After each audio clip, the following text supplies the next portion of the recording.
Dans cette vidéo, on va faire quelques exercices. Et c'est vraiment une application directe sur les intégrales curvilignes. Et dans d'autres vidéos, les choses vont se compliquer petit à petit pour pouvoir utiliser les différents théorèmes et notions dégagées sur ces chapitres. Donc, le premier exercice, on se donne une forme différentielle qu'il faut intégrer sur un chemin. Y égale x2, c'est la parabole. Entre le point A et le point B, donc notre chemin, ça c'est y égale x2. Mais nous, on va pas prendre tous ces chemins. On va prendre le point A de 1 jusqu'au point B de 4. C'est-à-dire lorsque M se déplace sur ce chemin, x se déplace de 1 jusqu'à 2. Donc, je peux tout écrire en fonction de x. Lorsque vous dites y, il faut retenir une chose. Si vous avez f de x égale g de y, alors la différence égale la différentielle. C'est-à-dire la dérivée fois dx égale la dérivée fois de y. Retenez ça. Donc, lorsque vous avez y égale x2, donc la dérivée de y fois dy, donc 1 fois dy, égale la dérivée de x2 fois dx. Donc, dy égale 2x dx.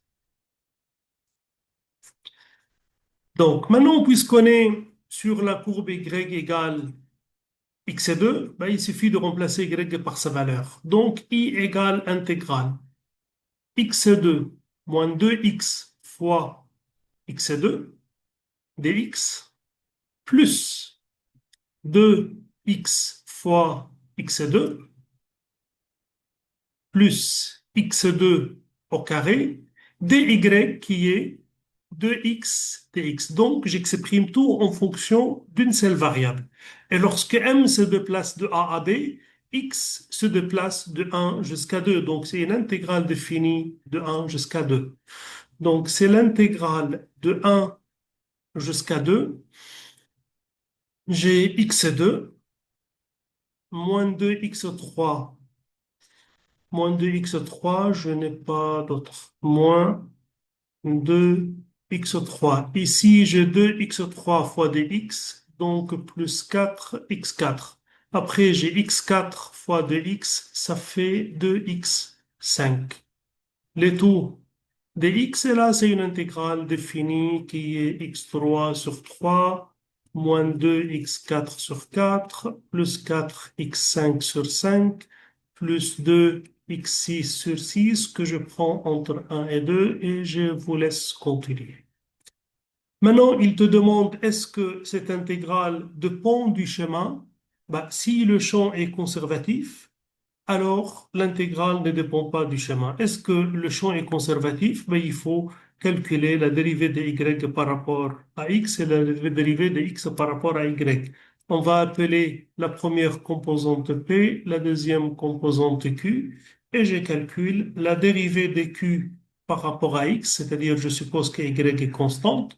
La dérivée de 2xy, c'est 2y, hein, parce que comme si c'était ax, la dérivée de ax, c'est a. Le a ici, ce qui est constante, c'est le 2y, ce que je dérive par rapport à x. Quand vous dérivez par rapport à x, c'est seulement x qui est variable. Tout ce que vous voyez autre que x est une constante. Plus la dérivée de y2, c'est 0. Maintenant, la dérivée de p par rapport à y, cette fois-ci, c'est y la variable, x est une constante. Donc, la dérivée de x2, c'est 0. Moins 2xy, la dérivée de ay, c'est a. C'est quoi le a ici? C'est le moins 2x. Donc, est-ce que ces deux sont égales? Non. Donc, le champ n'est pas conservatif. Parfois, par suite, l'intégrale dépend du chemin entre A et B. Donc, H, je vais noter H égale PI plus QJ n'est pas conservatif. Donc, l'intégrale sur AB de H de M dépend du chemin suivi entre A et B.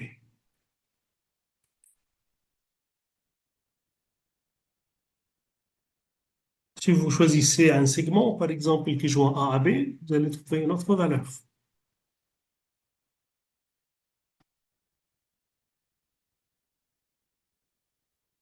J'ai un autre exercice ici, aussi qui n'est pas compliqué, hein, on est toujours dans la phase d'application directe.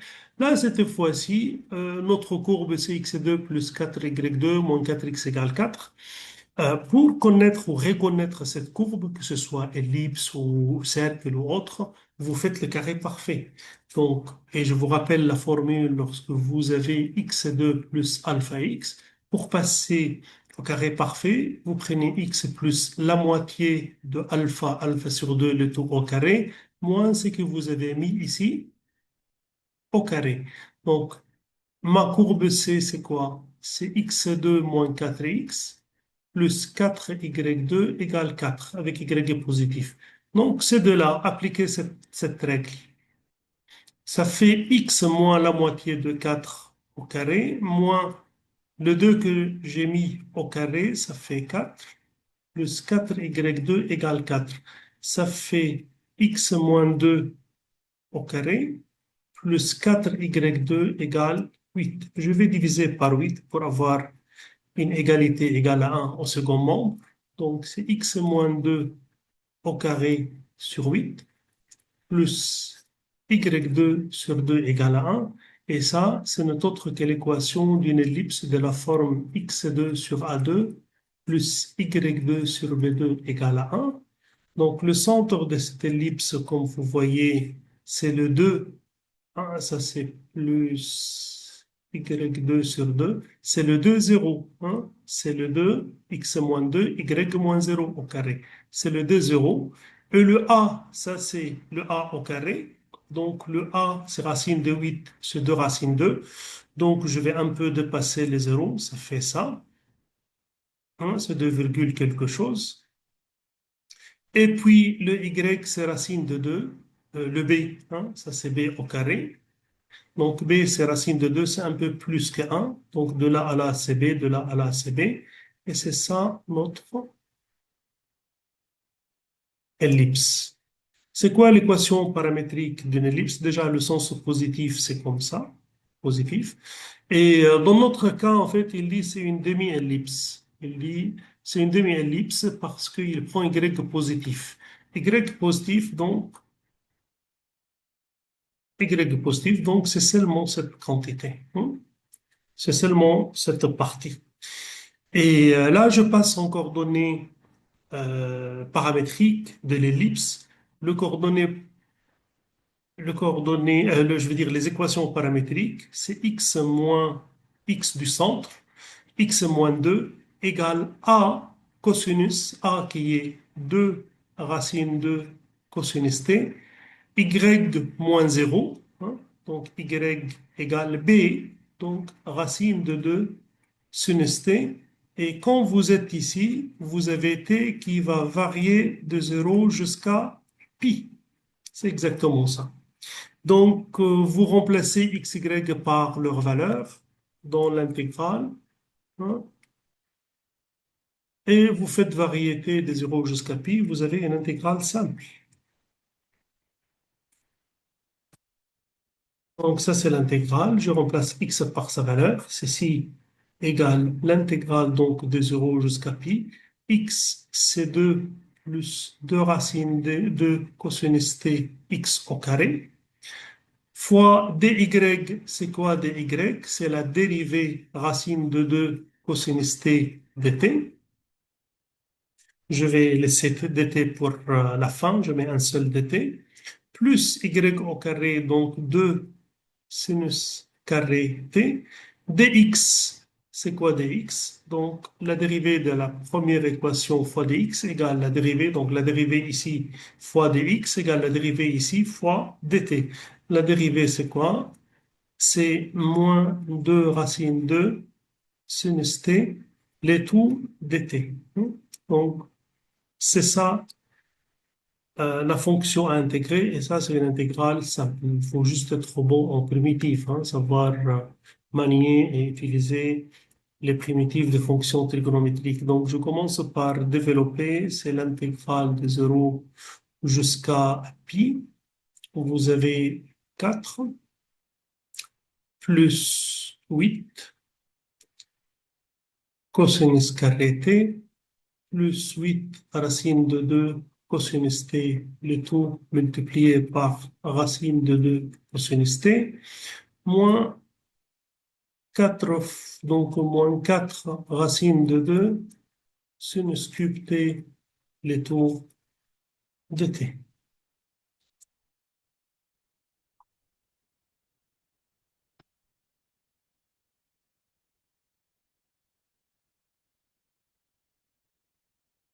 Donc, c'est l'intégrale de 0 jusqu'à pi. J'ai 4 racines de 2 dehors égale 4 racines de 2 cosinus t dt, plus 8 racines de 2, l'intégrale de 0 jusqu'à pi cosinus carré, je peux l'écrire 1 moins sinus carré t multiplié par cosinus t dt.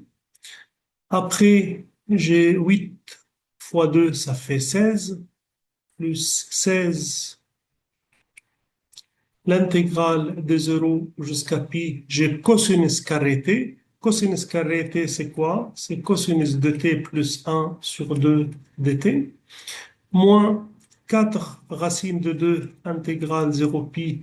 Le sinus cube, c'est quoi? C'est sinus carré fois sinus. Sinus carré, c'est 1 moins cosinus carré t, fois sinus t dt. La première, c'était 4 cosinus t. Et maintenant, c'est fini, hein, parce que l'intégrale, une primitive de cosinus, c'est sinus.